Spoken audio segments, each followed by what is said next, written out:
Hi, everybody. Welcome back to Post Float Clarity. This is episode number 4. I'm really excited about the guest I have for you today. He is a comedian here in town. He is a CrossFitter, recent development in the last year or so. And he's also the host of the Did I Win the Did I Win live show. It's a game show. I'd like to introduce Trenton Bradley. Thank you for having me. Trent, I want to clarify. I am not a CrossFitter. You're not a CrossFitter? I don't do CrossFit. No. Not anymore? No, I never did CrossFit. What do you mean? It was never. I just go to a gym that does like classes and stuff. It's not CrossFit though. We don't need to talk about that. We do, because you've been calling it CrossFit. Because that's what is most like knowable by people. But it's not. I don't want to claim I do CrossFit and have people come after me and say, he's not a real CrossFitter, because I don't know anything about CrossFit. You've always described it to me as CrossFit. It's like kind of a maybe CrossFit adjacent, we'll say. Okay. Maybe. I don't even know. I've never done CrossFit, so I have no idea. Okay. But I do host a game show. You do host a game show. I do. You host a game show. Did I Win? Yep. Game show. Yep. When is that? Once a month at Fallout Theater? Once a month at Fallout, typically the second Saturday of the month at 10 p.m. Mm-hmm. Sometimes different times. Okay. Sometimes we double up. Sometimes we do it other places, but mostly at the Fallout Theater. Okay. Yeah. Well, welcome to the podcast. I'm really excited to have you today, mostly because, in terms of people that I know here in Austin, you're like a day one for me, right? There's not a lot of people who I've been connected with since I moved here. So really cool to have you on. I'm glad that we're still, kicking it after all this time. And yeah, I recently, you were probably one of the first people to find out that I was doing this float therapy thing. And then as I was telling you about it, I don't even remember when I told you or how I delivered it. I was probably, I don't know actually, but I found out that you were doing it. Okay, so I told you. Or had done it. Yeah. Yeah. So I told you I had floated after. We had never talked about floating? We had never talked about floating. I knew that you were doing contrast therapy because you're big into sauna and cold plunge, and you're always fucking lobster red.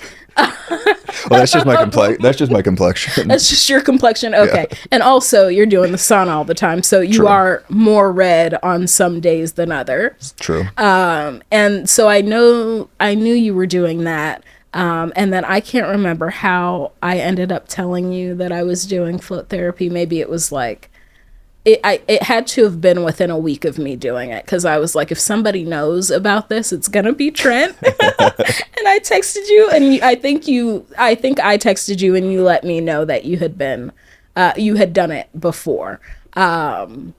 And so, yeah, I just want to give you space to talk about that. And the point of the podcast is to have people on to just share their stories about float therapy and how it's impacted their lives. So when did you float for your first time?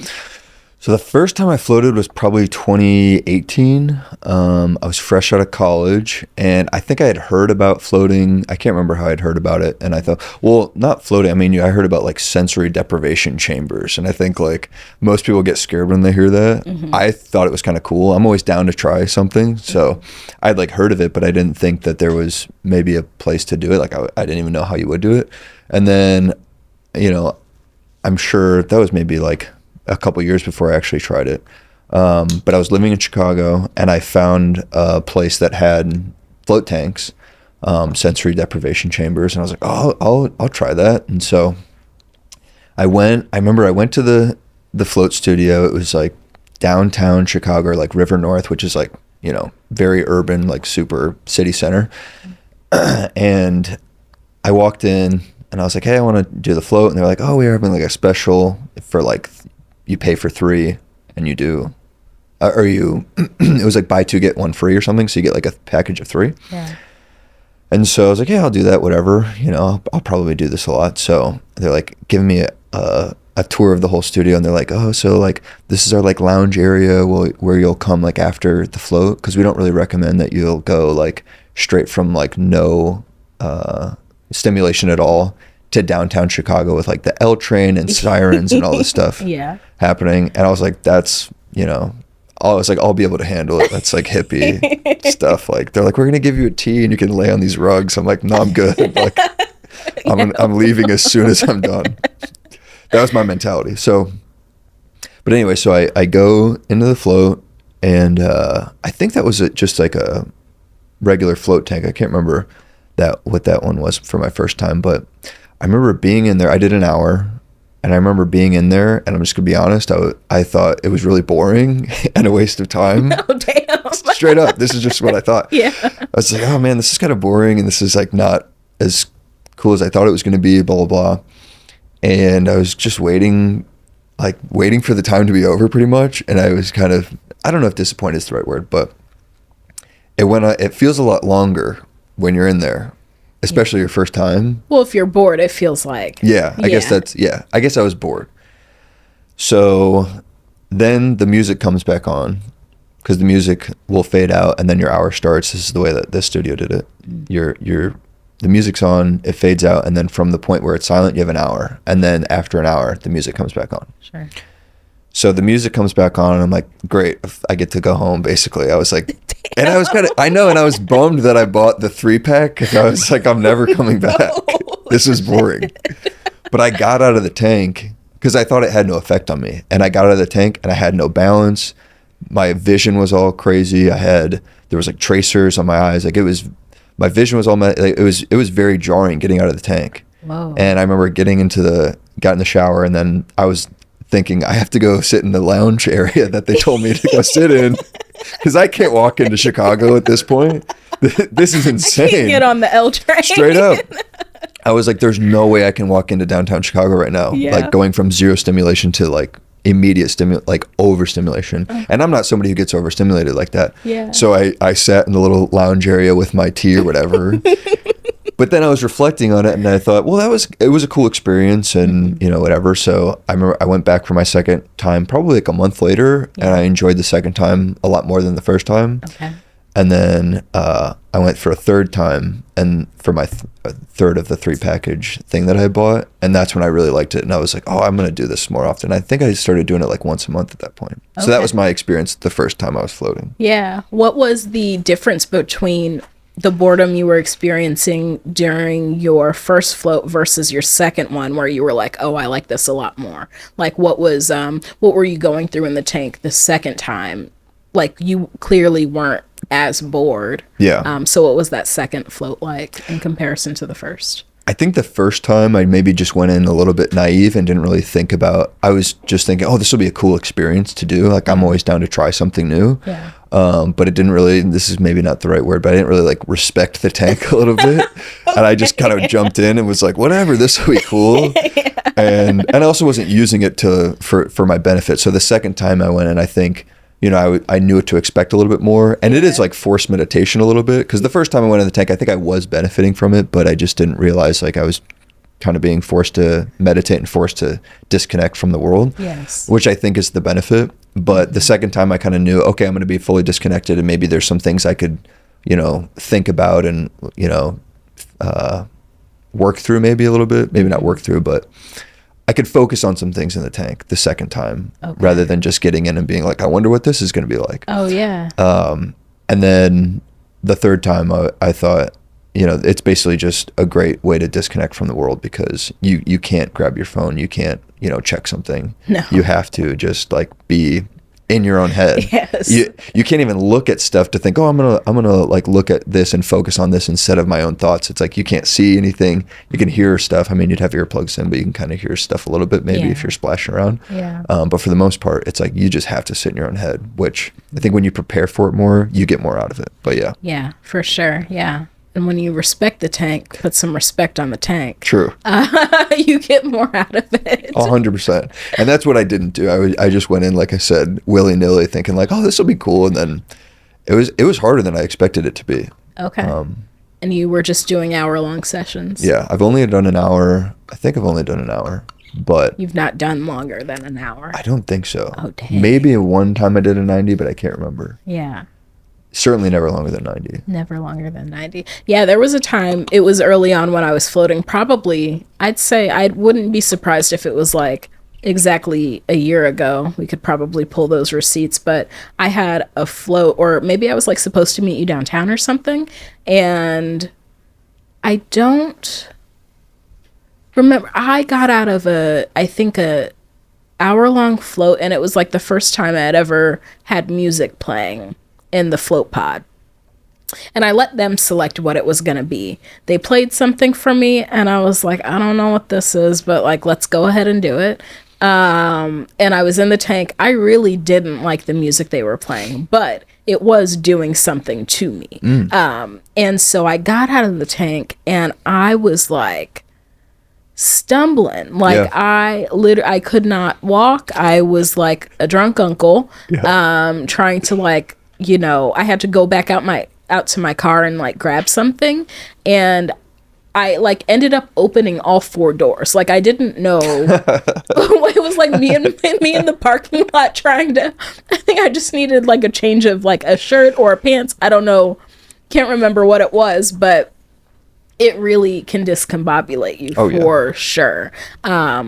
Generally, when I float, I do 2.5 hours. I get the most benefit out of that because I really do need to be locked away in a tank. Otherwise, I just get, well, you've seen how I can get, you know, so after those, it is harder to come back to planet Earth. Right. You know, and it's gotten easier over time. Like today, it was pretty easy for me to transition out to the float back into the real world. But sometimes I'm just like moving very slow, which is why I told you, like, I know I'll be on time, but I probably won't be before on time. Just because you do need to ease out of it a little bit. Have you ever gotten bored in a 2.5 hour float? Have you ever felt what I felt? Boredom? No. There have been times where I'm like, all right, I'm done with this. And there's a certain feeling I'll have in my body where, like, I'll always pretty much schedule 2.5 hour floats. But sometimes, like, an hour and a half in, my body's like, we're good. Like, we feel good. We energize. I don't know what that looks or sounds like, except for just in knowing that I'm done. Right. And it doesn't happen often. Most of the time, it's really just most beneficial that I stay in the session for the duration of the session, just with some of the things I go through, like, but boredom, no. I've never been bored in a tank. Every time I'm in a tank, I'm like, I need to be here, and I'm never getting out. So you're mad when the music comes on? I'm like, yeah. Like, it's time for me to get out. Then I've got to go deal with whatever bullshit I've got to go deal with. Yeah. And it's like almost like as soon as I leave the spot, I'm like at Chipotle getting pissed off at one of the workers because there's no fucking white rice in the mix of the assortment of things you can get there. The serenity from the float tank doesn't carry on into Chipotle? It doesn't really carry on, which is why I float for so long, because you know what it is good for? Like, so when I first started, and I don't know, probably have talked about some of this, but I really, like, year 3 of comedy wasn't leaving my house to really do much of anything. I was struggling, and I think you know this, with just some really bad depression, really just bad, just thoughts in my head, right? And so, you know, year 3 of comedy, I was just, all I wanted to do was just be locked in a tank where it was just me, no light, no sound, and what I considered peace. And then fast forward to now, like, I'm completely out of that headspace. Not to say that I don't still have, like, rough days like anybody does, but generally when I'm in there, I'm not as mad when the music comes on. But it now is like restoring my, I don't want to say my feminine side, but my feminine side. Like, I use floating as like a tool to restore that and just be a little bit more calm and a little bit more peaceful. And I don't want to say like a little more loving, but a little more loving. And then I go to Chipotle and that all goes away. Is it Chipotle specifically? It's specifically Chipotle. Okay. I really do have an issue with the workers at any Chipotle that I go to. So most days. So the key is floating and not going to Chipotle. Yeah, but I'm starving after I float. Like, I'm so hungry right now. I just floated. I've been out of the tank for a little less than an hour. And there's a Chipotle nearby. There's a Chipotle nearby the spot I just floated at. That's like my favorite Chipotle ever. Not because of the staff, but because of the flavor of the food and the quality of the food. And there's a guy there who only has one eye, who, you know, I get that you only have one eye, but it's just like a nightmare to talk to. People can be a nightmare to talk to no matter what their they have one eye situations or are. two eyes. Most people are, you know, horrible to talk to. Yeah. But point being is, you know, I really float because I tend to be just irritable, which is what makes me funny. So I don't want to take away, like, my irritability is something that upsets me. Generally, the people around me can be affected, but most of the time they just think it's funny that I'm, you know, the way I am. And it works on stage and it's fine.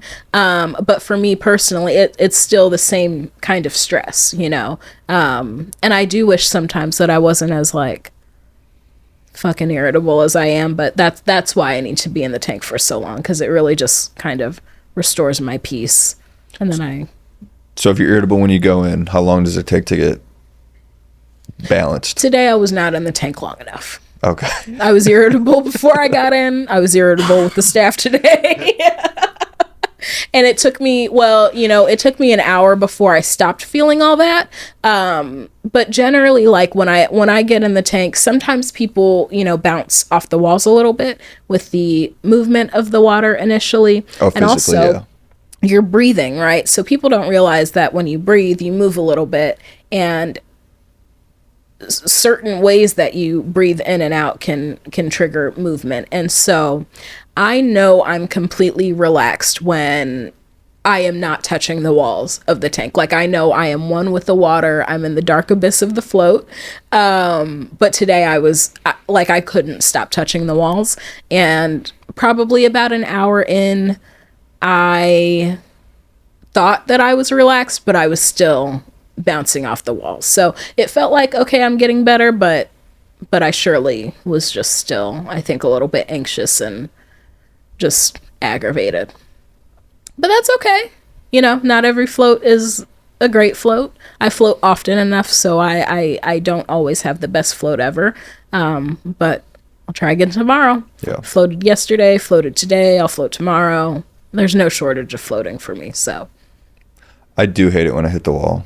Yeah, it just, it makes me so mad. It used to make me mad. And then generally when people hit the wall, they blame it on the tank, which it's not. How are you going to blame the tank? It's not the tank's fault that like you're hitting the There's wall. no current. No, there's no current. Yeah, it's not, you're it's not also surfing just a fact a wave. of life, yeah.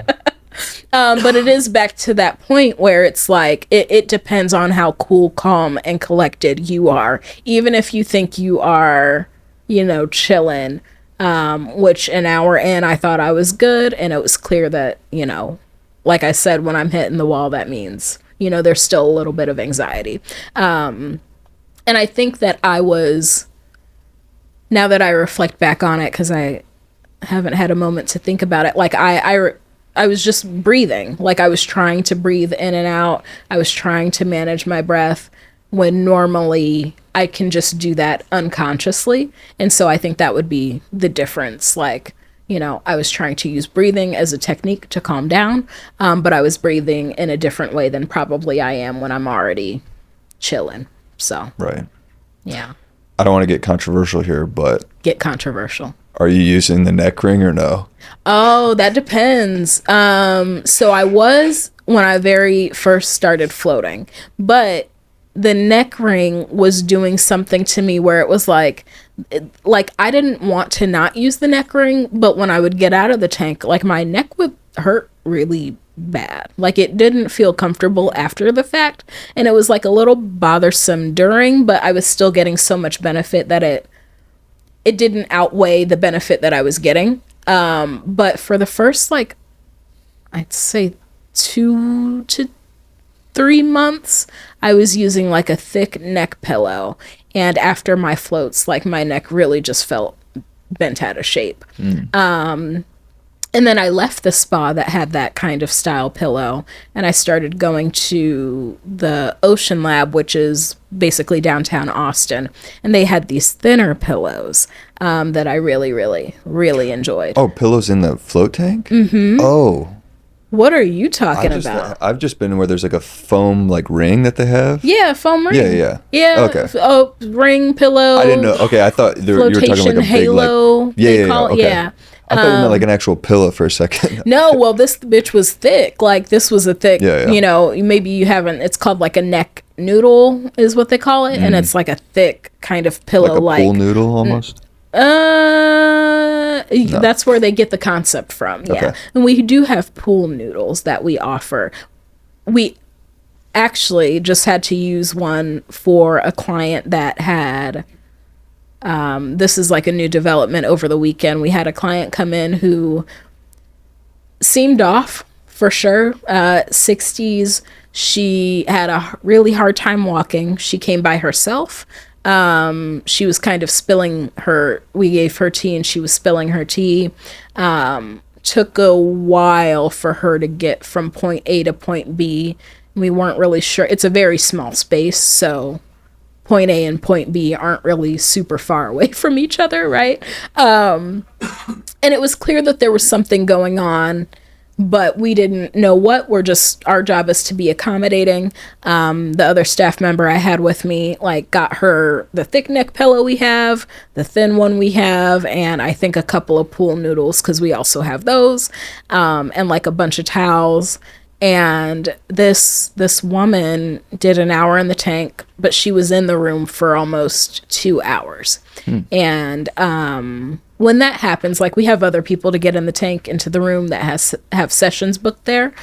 So we were trying to check in on her through the intercom.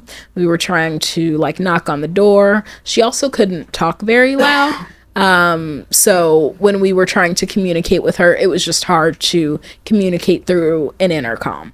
It's already hard to communicate through an intercom, but in this particular situation, it definitely was more difficult. So she ends up coming out, and when she comes out of the room, she's like leaning up against the wall, like just resting, which was odd, but you know, it's not our responsibility to judge. I think we were making a couple jokes at first, but mainly because she came alone, and it was just like, who let her out of the house? Like, why isn't anybody here supporting her? And so she goes, I think, to the bathroom and comes out, and I try to set her up on our oxygen bar and in like our lounge area. And she's walking over to me and like falls to the floor. And Jeez. Like completely falls to her knees. And I'm like, you know, oh my God, do you need help? And she's like, no. She's like, I got it. And she's like crawling to the chair. She's like insistent that she does not want help. And I'm like, okay, so I'm setting up this oxygen situation for her, and she's on the floor. She does not want help. And so I'm like, okay, then, you know, if you believe you're good, then I'm going to trust that you can make that decision for yourself. And she's crawling up the chair, and we have a few different scents of oxygen. So it's like 90% oxygen infused with a little bit of aromatherapy.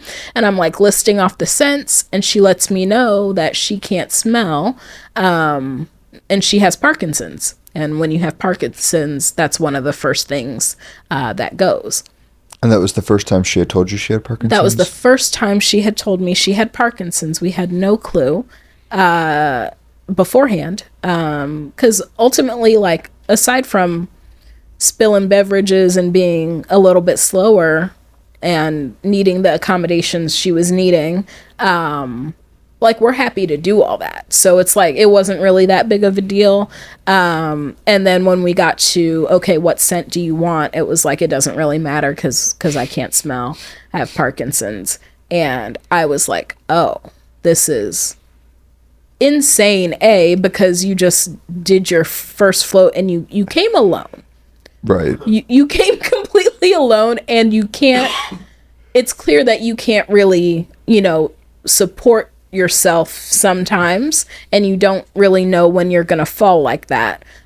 So it happened a couple times while she was in the lounge, and each time, you know, she said she didn't need help, and I just let her know that I was here to support her if she did. And then we started talking more about that, and she let me know that before her float, she was not able to move her neck like left to right, and that it was excruciatingly painful for her to touch her neck. And that after that 60-minute float session, she was like showing off how well she could move her neck, and her neck didn't hurt anymore. Wow. And then she was like, I've got my first physical therapy session tomorrow with a specialist who, you know, helps with Parkinson's. And I was like, you're going to take this to him and be like, look, I'm good. I'm good. I've got the float tank. Well, that's awesome that she found relief. It's right? Kind of crazy that she waited until like the scent part was like oh, by the way, I won't be able to smell because I have Parkinson's. Yep. None of the other things that she thought maybe she should disclose that before. Not at all. Yep. Huh. That was a little insane. And then there's no research being done on float therapy and Parkinson's. There's until now. Zero. Until now. She's pioneering it. She's pioneering it. That's funny. It's like I'm super excited about it. And I can't remember why I brought that up. Probably because I've just been excited about it. But so I brought it up. But yeah, no, and it's similar to what's that?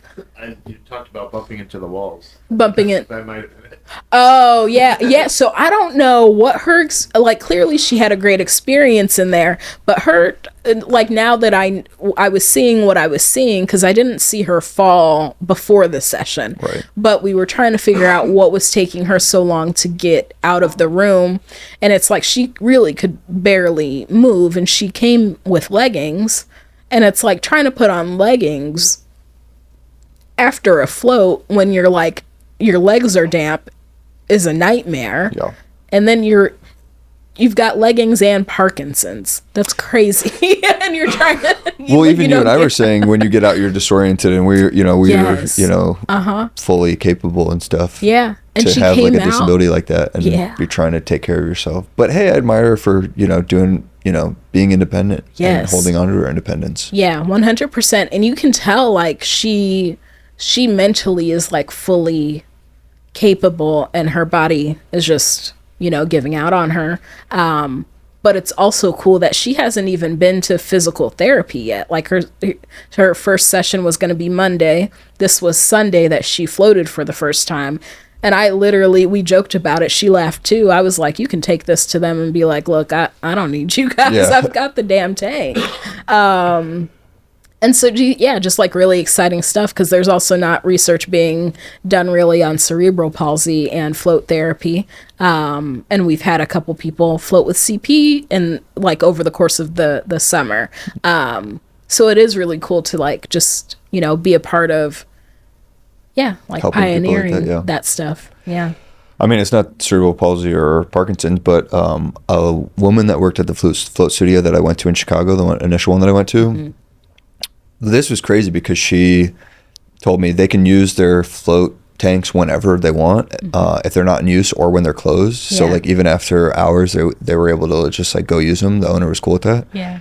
And this lady told me she would go in there at night and sleep in them overnight. Yeah. Like, go in at like 11 o'clock, sleep till 7, and then just like start her shift or whatever. Yeah. I'm like, that's crazy to be in there for 8 hours plus. She told me it was the best sleep she's ever gotten. But she said I used to have eczema all over my like elbows and on my legs and stuff, and it's completely gone. That's and she's insane. like, and I think it's from the float. She said I don't know if it's from the salt or if it's from my body getting better sleep and having a better immune response or something like that. Mm-hmm. But she said she attributed it to the tank. Yeah. So I mean, I have 2 bosses who basically are the same, and I have permission to do that. It is my dream to be able to fall asleep in a float tank. My issue is that I'm just having trouble actually doing that. So generally, if I doze off, my body has this reaction that like it flails, like my right arm flails. Jerk, yeah. Yep, I jerk. I end up getting salt in my nose and in my eyes, and then like the whole float gets ruined because God forbid I try to get some extra rest in the tank. But same thing, like sometimes there would be nights, well, we talked about this a little bit earlier, where like comedy wise, like if you go out, you're out late, you have a set, whether it went good or bad, you're sort of just wired afterward. And so I would have sometimes I have these days where like it's like I work from 7 a.m. to 4:30, and then maybe I get to chill for an hour before I have to be downtown and host a show or be on a show, and then I'm out till 10, 11, sometimes midnight, and then I get home and I'm just wired, right? And so I'm wired until 1 or 2 in the morning, and then I've got to be back at work at 7 a.m.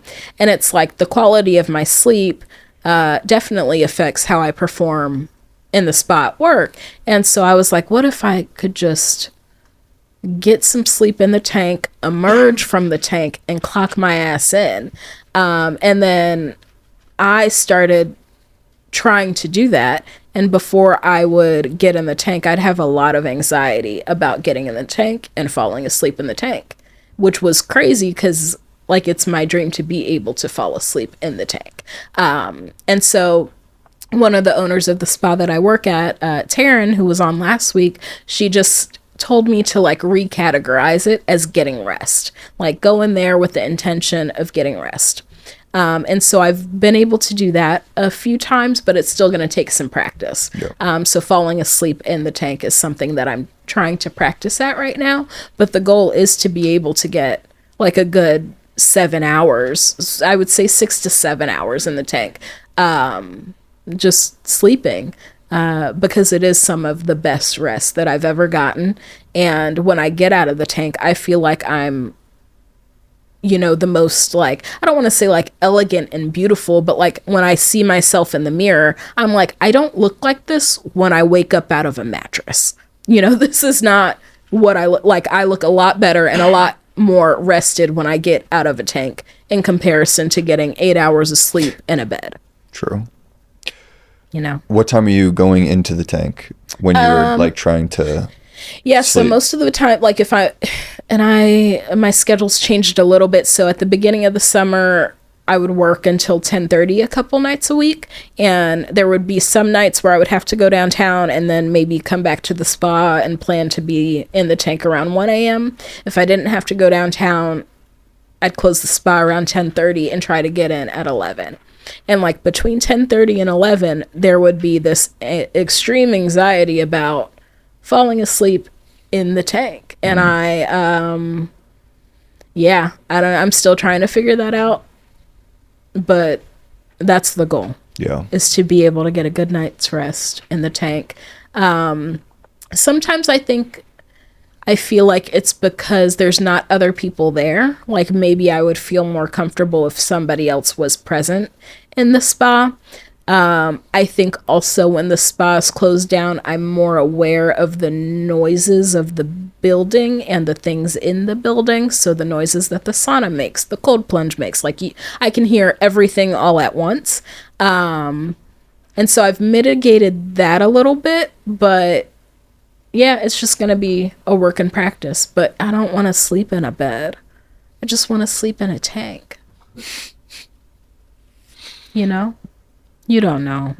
I think you just got to get a tank at your house. That's the key. I know. That's the key. I know. When I have my own home, I'm going to have a tank, and it's going to be a float lab tank. It's going to be a float lab sensory deprivation chamber, because float lab is like top tier. Have you ever heard of a samadhi tank? Yes. So that's like the OG tank. Yeah. Yeah. That was my favorite one to float in. You floated in a samadhi tank? Yeah, an OG samadhi. What? And they look the worst. Like it's my favorite, so I'm not saying anything bad here.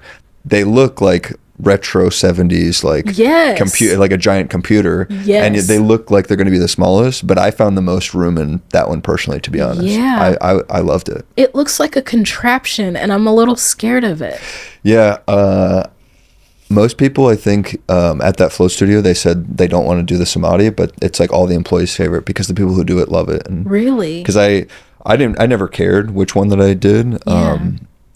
So whatever one was available, I would just do. And once I did the Samadhi, I'd always request it. But Yeah. So it's funny you bring that up. Pat, do you remember that clip that I had you pull up last week of, you don't have to pull it up now, but it was John C. Lilly, and we were looking at that floating body in the tank, and that crazy looking, that's a Samadhi tank. Yeah.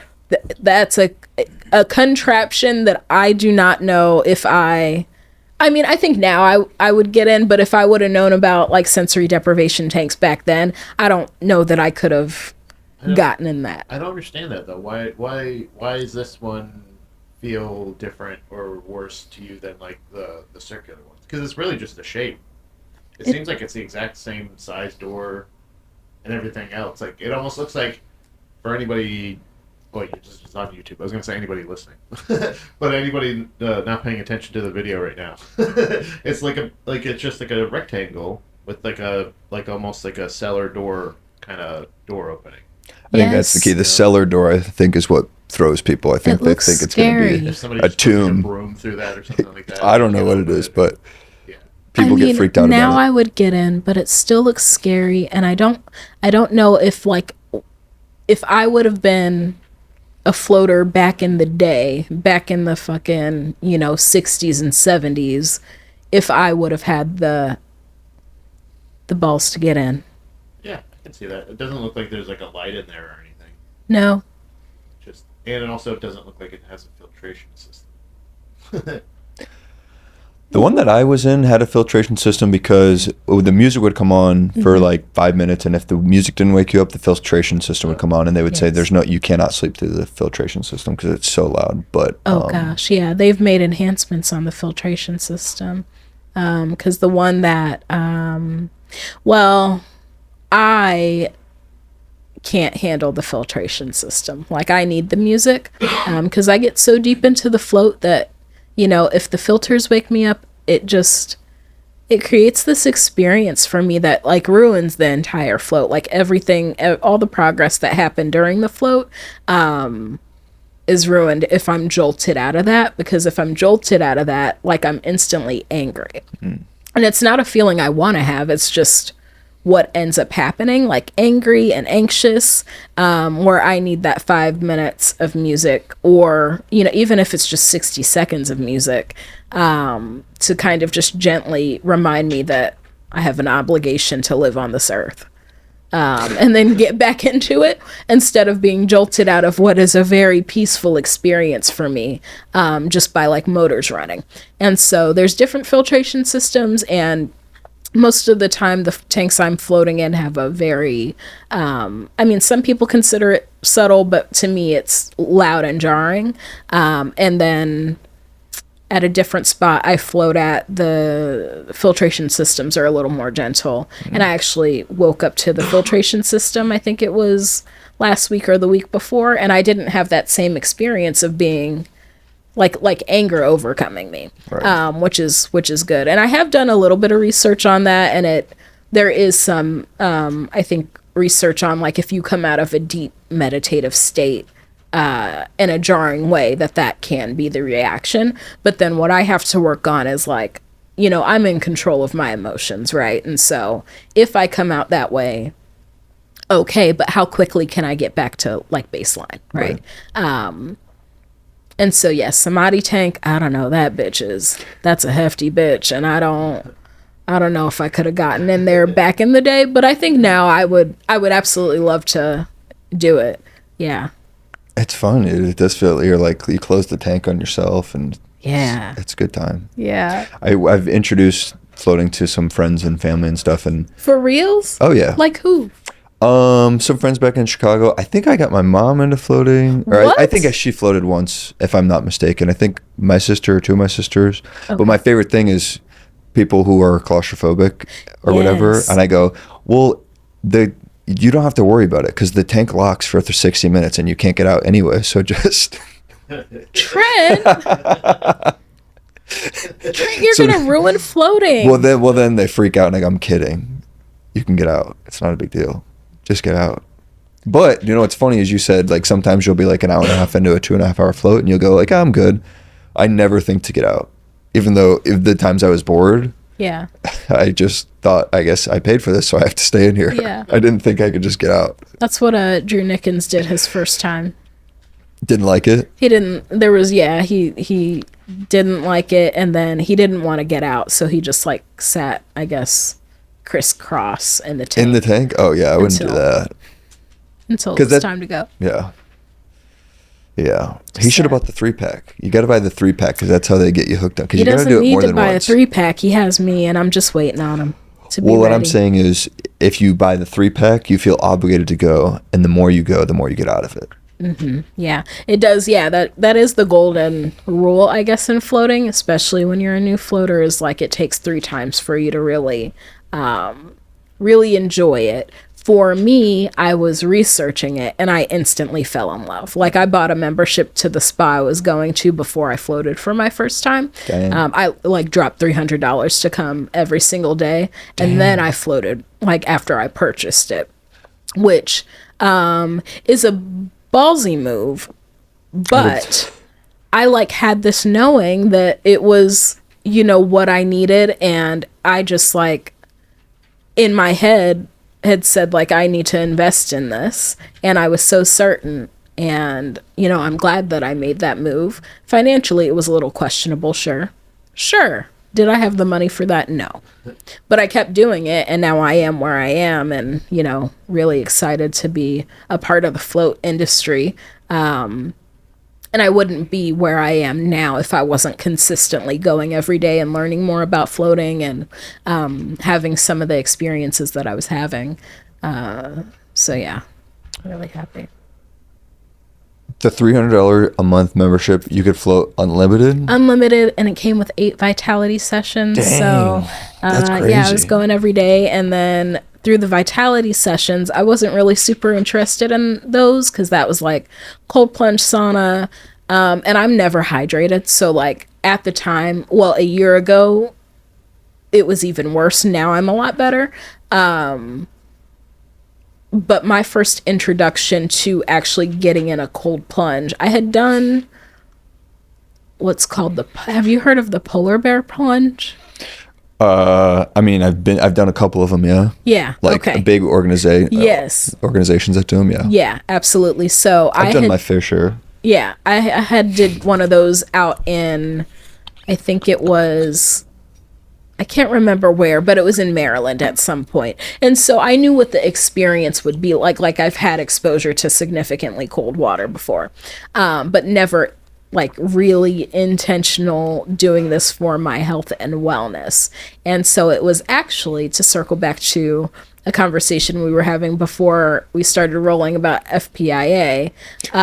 So there's a contest in town called The Funniest Person in Austin, that's hosted by Helium Comedy, and they do it all over the country or whatever. And so around this time last year, I was going into the semifinals. I thought it would be a good idea to float beforehand because I'm like, I'm going to float and I'm going to come out and I'm going to be the funniest motherfucker anybody's ever seen. Not the case. I got on the tank. About 10 minutes in, I was like, I don't think I can do, like, I was so nervous for the set that I couldn't settle in the tank, and I was a little sad about that. So I come out, and the person working was like, why don't you just go get in the cold plunge? And something about that in that moment was very attractive to me, and I got in there, and I was like, this is exactly what I need.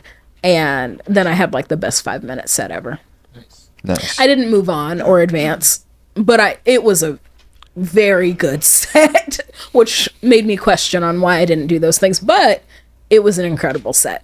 And fast forward now to a year, anytime I'm stressed, anytime I'm very anxious, or tripping for whatever reason, which is often that I be tripping, I can get in the cold plunge, and I'll be in there for I'll be in that bitch for 8 to 10 minutes. What? Oh, if I'm like really stressed out, Trent, I'll be in there. You can just leave me in there. If I'm in a good mood, nope, can't do it. How cold are we talking? We are talking like 48. Okay. So not the coldest of the cold, I mean, but that's pretty cold. Yeah. And so today I did it. Yesterday I did it.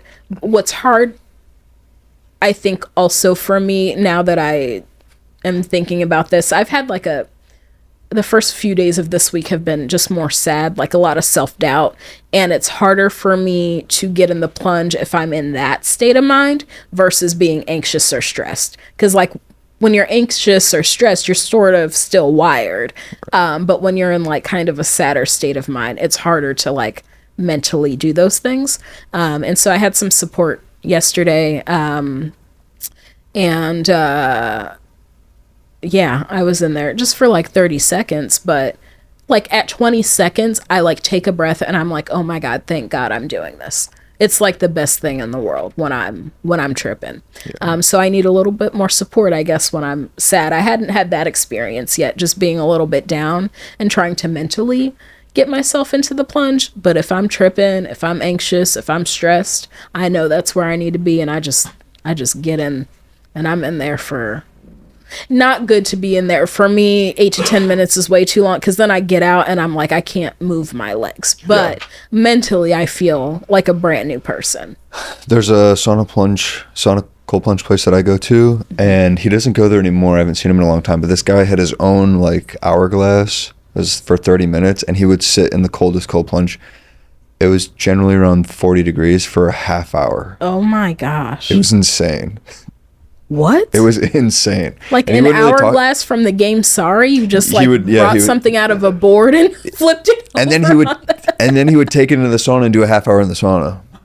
Crazy. And he didn't really talk to anybody because, people would talk to each other in the sauna and the cold plunge stuff. Because he was dying. Yeah, true. He literally couldn't. He's trying to preserve his body in the cold plunge. Well, I think everyone would always be like, this guy's so hardcore, like, but he just wouldn't engage with anybody. But he was a warrior. And there are people like that. I'm a little bit like that where, when I go to the spa, I just want to kind of be left alone. And I feel like sometimes people take offense to that, but it's like, I'm here. I like want to mentally check out and just use the services and, just kind of be with myself. And so, there are people like that. I don't take any offense to that when people are like that come through my spa.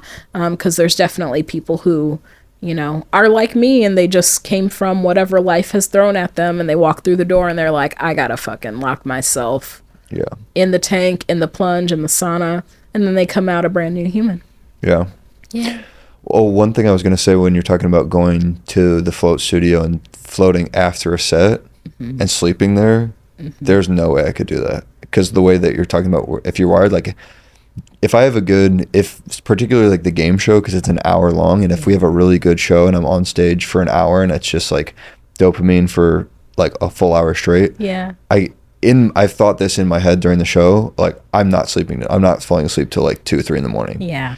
I'll come here, I'll hang out at the creek for, a couple hours just to try to, waste some time basically instead of tossing and turning. But I can imagine going into a float tank, only being in your thoughts about the set you had, whether it was good or bad. I think we talked about when you have a good set, it's even harder to sleep. Yes.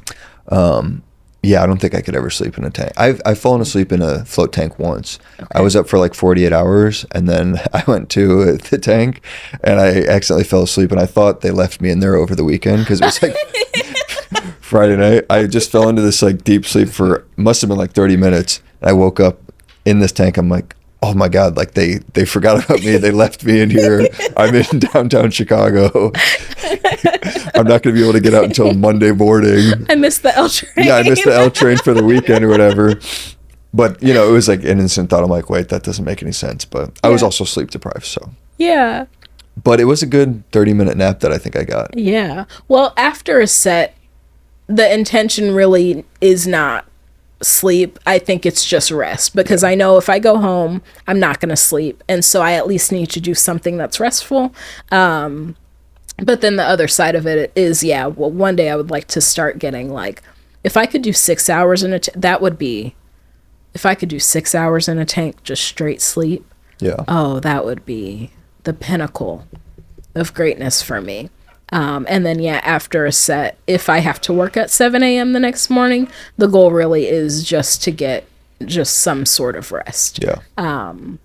So yeah, both I'm still working on, but I have been dozing off a little bit lately, and I know that because I'll wake up out of it because my cheek is tickling because I'm drooling.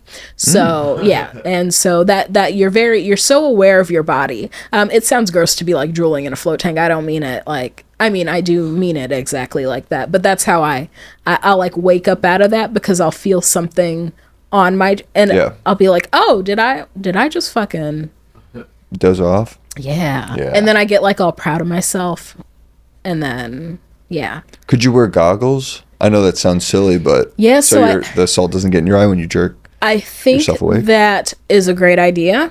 I get concerned that because I want to be deprived of most senses, so I get concerned that maybe the goggles would be too tight. It's similar to like a swim cap. So I've tried to do a swim cap in the tank before, just because getting my hair wet, like at first, was something that I really didn't want to do every day. It's really hard to like manage my kind of hair and be in a tank every day, and I'm like the pioneer of that. There's not a lot of bitches doing that. So, you know, I was like, what if I got like, I ended up getting this satin lined swim cap, and I just didn't like how tight it was on my head, right? Like the point is to go in there and try to be deprived of most senses. So if I'm thinking about how tight it is on my head, then that kind of takes away from the experience. I do want to get goggles, but I feel like it would be the same situation for me. And especially because getting salt in my eye, like you don't want that to happen, but it is just part of the experience. Yeah. Getting salt up your nose is different. That's a whole different thing because it starts burning, you start sneezing. It takes a lot longer to remedy salt up your nose than salt in your eye. Yeah. Because the salt in your eye, you can just rinse it out with a spray bottle of water. The salt in your nose is up there for a lifetime. Yeah. Isn't it fun when you get in and you forget you have like a cut on your leg? Oh, yeah. And it burns, it stings so bad. Yes. And Yeah. it goes away, but you're It like, does oh, I go forgot away. I cut my leg. Yep. And it's funny you say that because when I give tours, like we have like the ointment in the room, right, for the whatever. And I'm like, I'm not convinced that the ointment works because I've tried it a couple times. And I think maybe at some point over the summer, I realized, oh, I'm just not using enough of it. Oh, yeah. And so you do have to use like a generous amount. But generally, when I'm educating people on what the ointment does, I make the joke that like I generally don't know I have a cut until I'm in the tank. And then I'm like, that is what it is. And so it's a joke and they laugh. But it's also like bringing them awareness like, hey, if this happens, you don't have to make it a negative experience. Yeah. This doesn't have to be a bad experience for you because I'm telling you this is a possibility. You don't know every, centimeter of your body and what could be on there. And generally, I don't know I have a cut of any sort until I'm in that thing. And I'm like, okay, well, I guess we're doing this now. This is going to burn for the next 5 minutes. Yes. And then crazy, this is getting a little on an interesting topic, but my mother floated for the first time over the summer. I got her a couple gift certificates for Mother's Day, and I've been begging her to go for the last year. She hasn't really gone. Her husband is a veteran. He has PTSD. He has some back issues. So I've been really trying to get the both of them into a tank. And she went by herself. Her mom, my grandma, just passed over the summer. And so I was like, literally, you know what you need to do?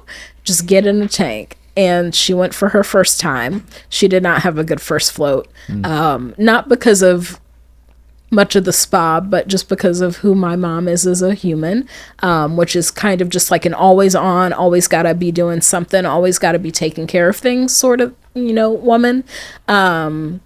And she really didn't listen to the guidelines that she was given during her tour, which created some issues for her during her float. One of the issues that has nothing to do with the tour at all was about the ointment and women over 50 being drier in certain areas of their body that were burning. That's unfortunate. And so she was like, it was not part of the tour. Well, actually, I don't know that she said that, but I think a month before that, I had like a client come in the spa and deliver the same message in a complete, she was like this funny country woman who was just like, nobody told me the first time I floated that you need to put that on your hoo-ha. And I was like, dang near she was burned like, off my cooch. not with the Epsom salt. Like, we're not trying to set it on fire in there. I Like, hadn't even thought of that. That's crazy. it is crazy, but like, That's true, right? it is true. And but there's, you know, various of ages floating in the tank, and that was the first time I had heard that from anybody. And then my mom floats a couple months later and delivers the same mess, and I'm just like, oh my God. But that client I dealt with at the spa, she was like, y'all really need to make it like a part of your tours to and it's like, I'm not telling nobody to put Come on, no I Vaseline told you on about the there. ointment, lady. Yeah, like, you know what I mean? Put it wherever you need put it wherever you need it, you know. Can you imagine? Could you imagine giving somebody that warning? And then being like, what do you mean? I'm And not, you go, you're you I'm know, not saying you, but like some like, how old are you? yeah. And here's the bad part about it. I'm a comic, so I'm gonna be straight with you. If I get enough feedback and I start including that in my tours, I'm like, what? But it's funny because I was talking to.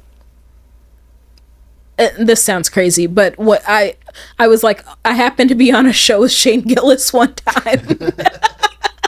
And As we all are, you know, from time to time. From time to time, it was a rare and fun circumstance. But I made it a point to ask him about, you know, float therapy, sensory deprivation tanks, and if he had ever tried. I asked him and Matt McCusker. Matt was like, oh yeah, I love floating. He kind of understood the science behind it, and, you know, wants to do it again.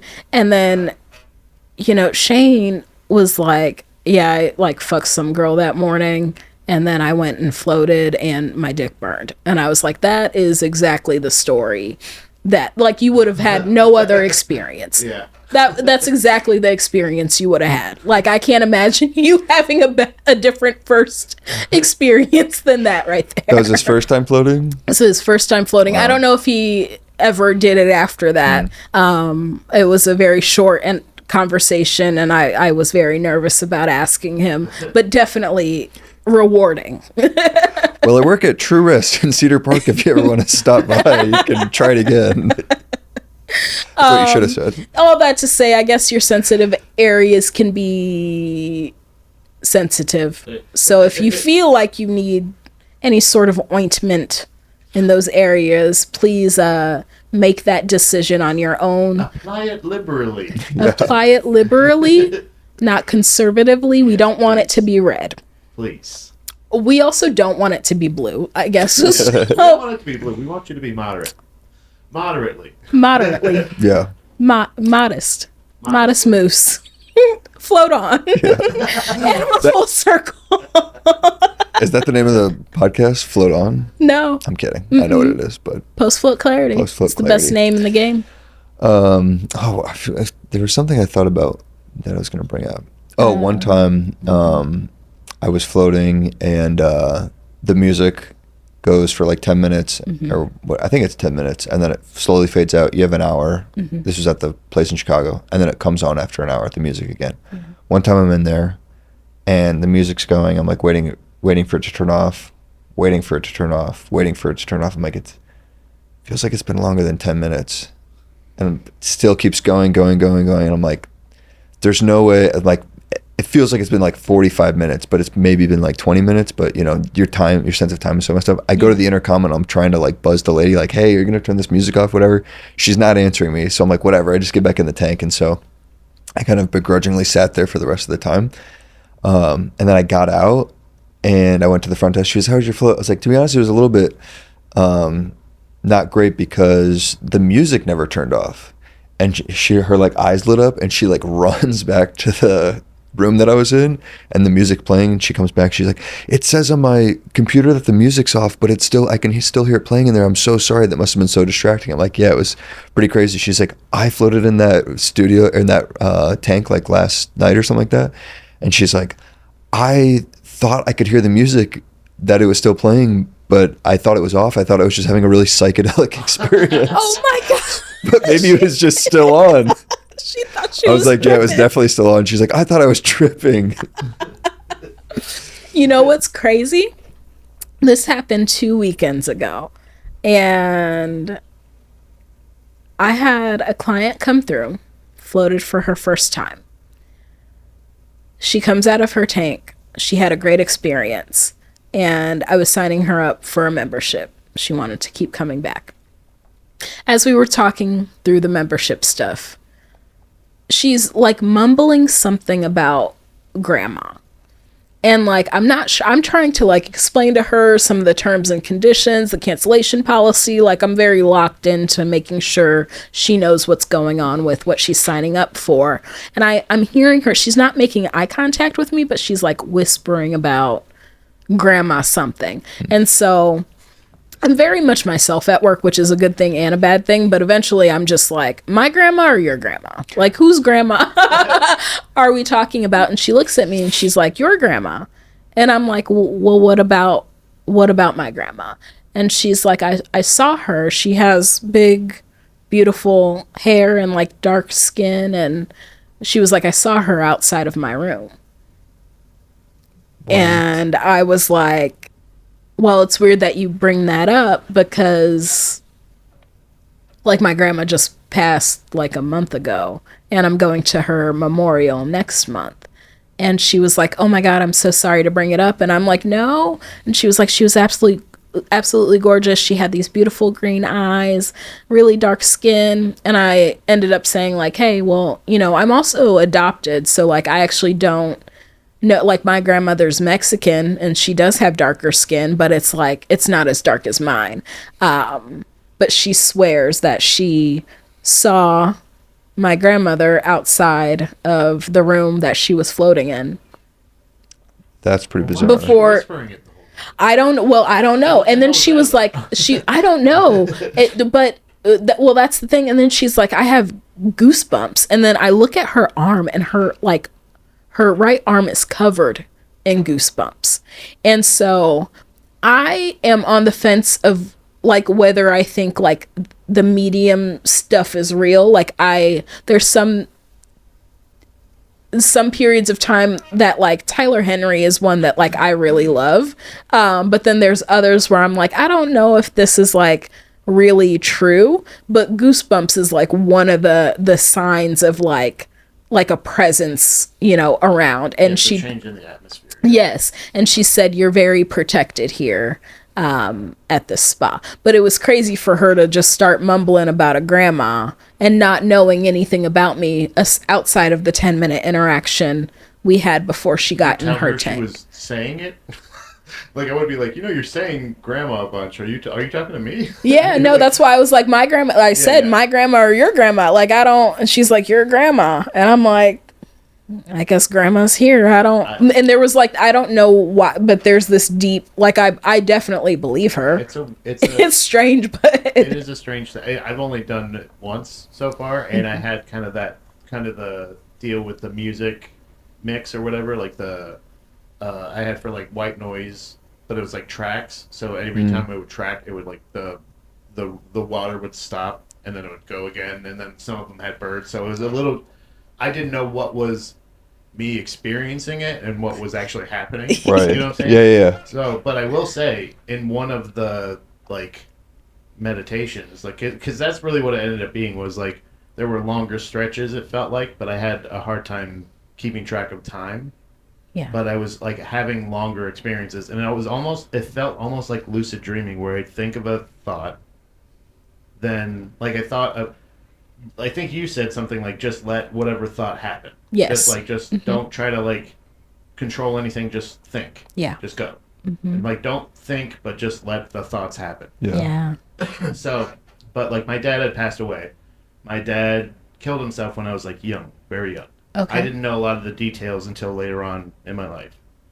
But I had been to his like apartment where it happened, and for some reason that thought entered my head, and then I like was in his apartment, like looking around. Wow. I could feel the room. I could it wasn't that then. It was like it felt like now. Yeah. But it was one of those things. It wasn't like when it happened, but I went to that spot because I'd spent nights there, weekends there, and all this other stuff. Yeah. So that kind of connection, I don't know if it's a lucid dreaming or if it's a what's the remote viewing or what it could be, but I wouldn't doubt it at all because even in just my short experience, like I was there. Like I wasn't thinking about it. I wasn't like I was in the room like VR, kind of just like looking around, going like, Oh that's yeah, weird. that's the Whoa. original VR. Yeah. You can't touch that. That's Right. that's incredible. And it was even a point of view like I was at my height. You know, the last time I was in that apartment, I was 8 years old, I think. So you were yourself now I was in the apartment. Nobody else was. Like I don't remember. There wasn't like it wasn't like furnished, but it was like furnished like a show. Like it was a like what's an it- what do they IKEA call it? showroom. Where they like stage it for like showings. Yeah. Where they furnish it, but it's not like Oh yeah, like an open house. yeah stuff like that. Like nobody's living there, but they have it looking like people are living there. Yeah. That's what it felt like. Oh yeah. Was there like a vase of lemons on the table or something? Yeah, stuff like that. Or it kind of almost felt like a waiting room. You know, that kind of, Oh, yeah. but like the lights were off. It was the daytime, and it was nobody was living in it, but it was like there. I don't know if it's still there, but like so I wouldn't know if I was thinking of that or if I was actually there until I actually know if the building still exists or not. But you never know. Thank you for sharing that. Yeah, absolutely. That's incredible. Yeah, obviously I've had a long time to think about that situation, but that kind of thing with like being able to travel kind of feels like a superpower. 100%. You know what I mean? Like yes. you're able to do that. So once you're able to take away the other distractions and just kind of live in the white noise of it, like I think you're able to access those other dimensions, times. I don't know. Yeah. You know what I mean? I don't know what it is. Neither but do wouldn't I. count it. She may have seen your grandmother, like your blood grandmother, So she and known like there was a turmoil with your grandmother, and there was a grandmother coming through. You know what I'm saying? But she said green eyes too. So She said green eyes, which was strange, but like I don't know any of my blood relatives, and so I was telling her that, and she was insistent. Like I didn't say this, but after I said my grandmother who passed is Mexican, she does have darker skin, but it's not like mine. And she said, no, this lady had dark skin like yours. And so, yeah, that's a thought that has stuck with me for the last couple weeks because I have really strange interactions with people at the spa. I don't see my counterparts having the same crazy kind of interactions. Like over this past weekend, it was a similar thing where I was having this really deep conversation with this couple who I let them know that I was adopted or whatever. And the next day, I was adopted and that I didn't know, like my blood family didn't really know my birth mother. And I came in the next day to a note that they had written me after I left saying like, God is with you, you know, you lived in her womb, you know her better than anybody. I believe that's a lie that you don't know your grandmother. And I read that incorrectly. It was like 7:03 in the morning. Yeah. And so she starts off with like, I believe that's a lie. And I'm like, right, you think I was lying to you about being adopted? The fuck are you talking about? And then I'm like, I had to read it a few times before I like put that, because she was phrasing things in such strange ways that I was like, oh, okay, now I understand. She is saying that I know her better than anybody because I lived inside of her. I was in her womb, you know, I was connected with her. And so, yeah, I mean, yeah, almost every shift I have something, there's something strange going on in It's that. like people commenting on a podcast that it's like they're answering a thing. You're like, what are you talking about? What are The you hat was talking green. Like, what? Oh, you're telling a story in the podcast when you're asking what color the hat was. Yeah. Yeah, No, you you're can't start a letter in the middle of a conversation. Right. No, I think you're lying. All right, right? I'm still Like, early for this. yeah, 7:03. So that lady got a membership, or she was just there to float one time? The lady who was talking about my that's grandmother got a yeah. membership. Okay, Yeah. so you're gonna see her more. I'm gonna see her more, and she was like, I'm so sorry, I sound so crazy right now. And I'm like, you don't. Like, I appreciate the fact that you brought that up. And she called it being asleep. She was like, I was asleep when I walked in. And I was like, I remember you walking in and you looked pretty awake the way you were walking in. But so I didn't, sometimes my brain takes things literally. And then she was like, I was asleep again in the pod. But it was when she said that I was aware that she wasn't talking about real sleep. She was talking about, I don't even know how you categorize it. Yeah. Mindfulness, maybe? Yeah. And so she was about to leave, she had the door to the spot opened as she was going, and she was like, I won't be crazy next time. And I was like, honestly, I hope you're crazier next time. Yeah, like, keep let's going. dig into this, because I don't know that I've ever been this interested in something. Yeah. Let's find my other family members. Yes, I'm like, I'm trying to locate some people. Can you help me? Yeah, Because Facebook's not doing anything, and I don't trust. I do not trust Ancestry DNA. So all I have is you right now. Have you done like Ancestry or 23andMe or anything? My mom bought me something a few years ago, maybe like 6 or 7. She bought me, I think, an Ancestry DNA kit, and the way that she delivered it to me, not physically, but she was like, oh, I have a friend who's black who also doesn't know her family. And she was like, That was your mom. my mom is she's a card. She's like, I've got this friend who's black, and she bought We want to see if you guys are related. yeah, Oh, no. well, it's not a club, Mom. And she was like, she doesn't know her birth family, and so that's the comedic way of me delivering it. The way she delivered it was very similar, but the thought was, hey, I have this friend, she's black, also adopted, doesn't know her family, bought the Ancestry DNA and found out a lot about her family. And so she did get it for me. I kept it in a house that I was staying in with a couple other roommates. I do believe it was stolen at some point. Like, I don't know what happened to it, because I had it in a very specific spot. It was in the living room, and now that I reflect on that, I'm not sure why I kept that in the living room. Somebody else did it and sent it in. Your mom gets the results. Yeah, right. It's way more confusing than I thought. Yes. Ireland? Jamisha, we gotta talk. Yeah, right. Something's not right here. Something's not Irish right. and Poland. And that's it. And so it did take, I probably held on to that for, I don't know how long, maybe I would say anywhere between 6 months to a year. And then when I was ready, I couldn't find it. It was nowhere. And so I don't know, I think I'm a little hesitant to do that. But maybe one day. Yeah, maybe Leave one day. it.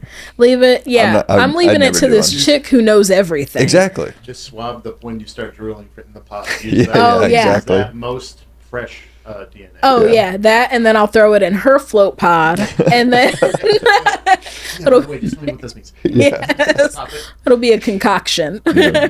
She can do the DNA test for you. Yeah, but definitely, yeah, some spooky stuff happens in the pod. It'll be pitch black, and you'll see light, right? Like bright light. Yeah. And some people hallucinate.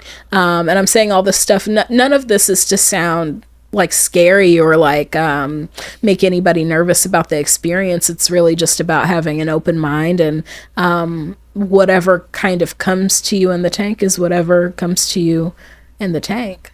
Yeah. Auditory hallucinations, I get those. You get those? Yeah. But I get those when I'm falling asleep too. I'll think like, did I just hear somebody say something, or is that just my own imagination? I'll hear like door knocking. Yeah. Like loud door knocking. Yeah. And I'm just like, I don't know where that's coming from, but Right. and I'll be like half asleep in that state of mind. I didn't start hearing door knocking until after I started floating. Yeah, somebody's banging on the tank. Like, Jameisha, should get out of there. You're like, I'm envisioning these sounds. You're gonna miss the L train. Yeah, get out.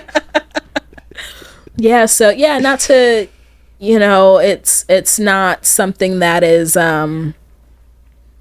you can be tripping a little bit in there, but it's a natural part of float therapy, and especially if you're doing a sensory deprivation experience, I think you're more susceptible to having that sort of experience. But then there's also sorts of tones and sounds that can also enhance that experience. It's all very strange, and there's not a lot of answers as to why that stuff happens, but that's the mystery of floating. It's the mystery of floating.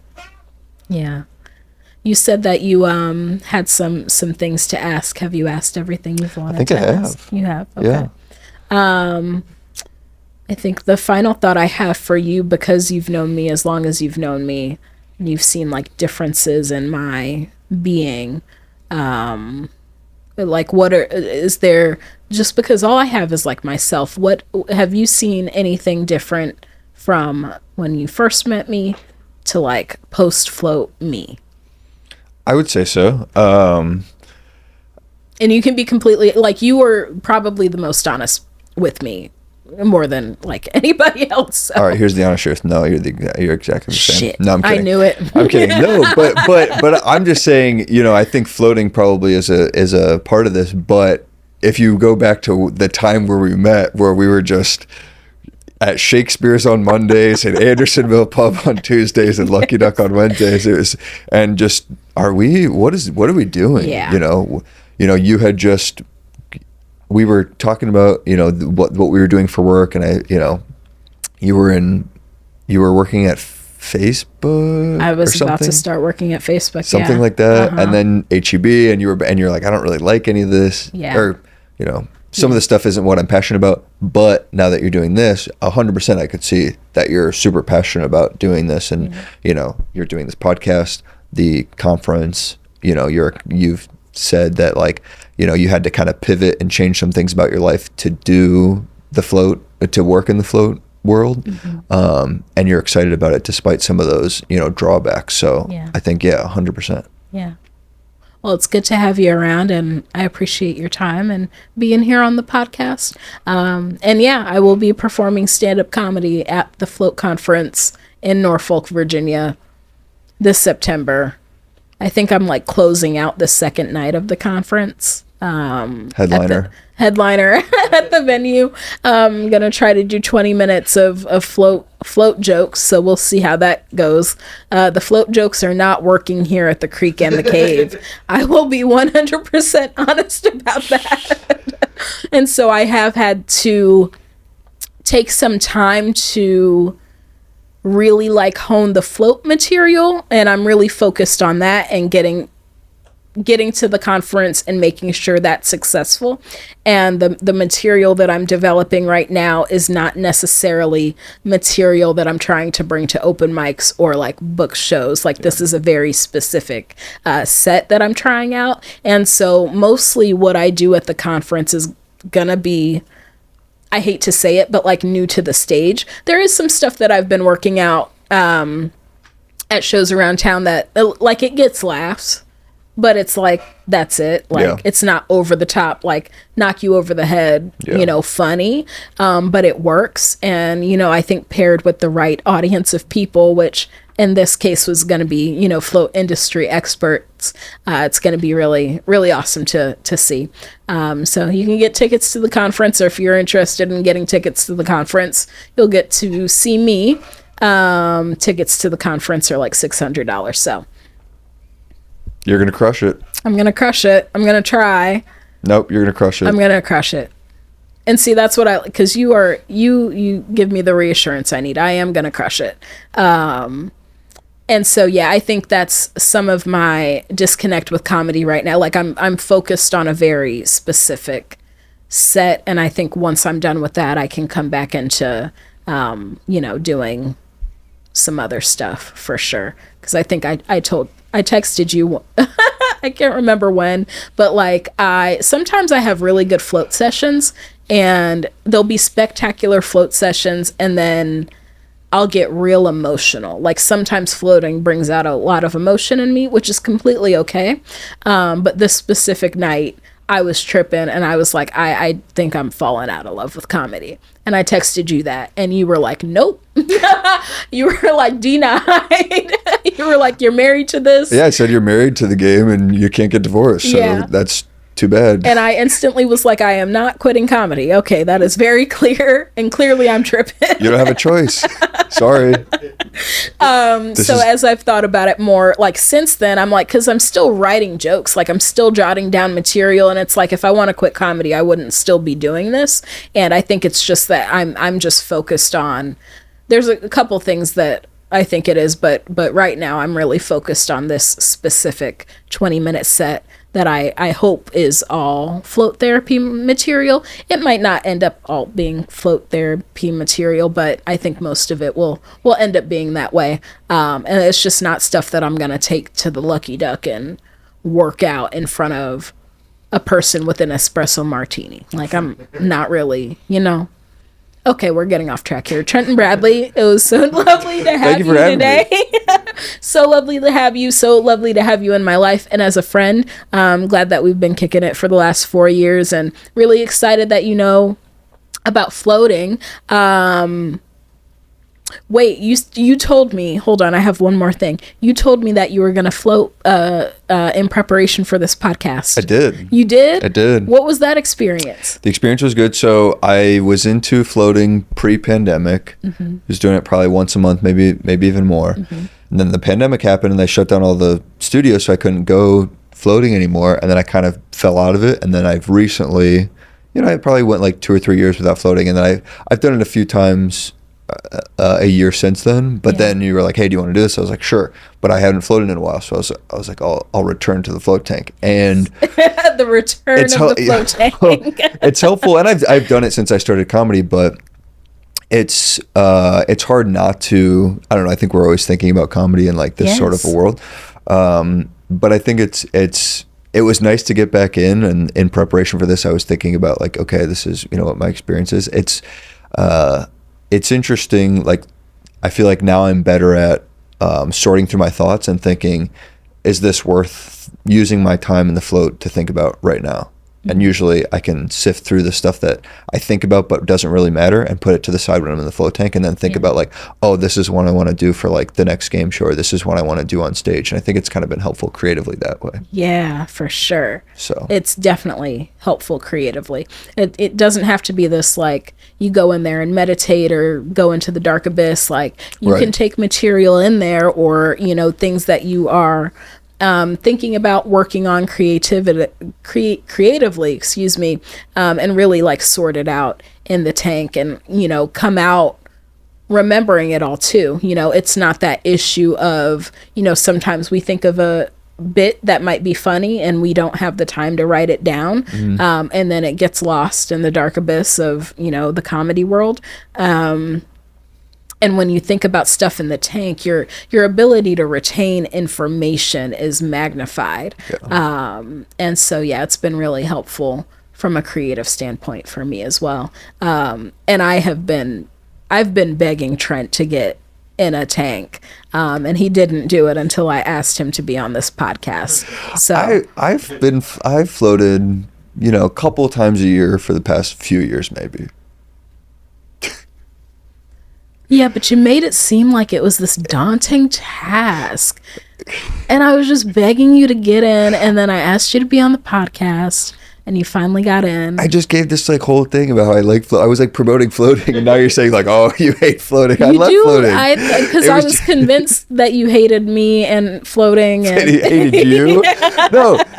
It was, I was in a routine of floating. COVID happened, and then I got out of the routine, and then I just didn't get back into it as much as I had pre-pandemic. Yeah. But I have done it, and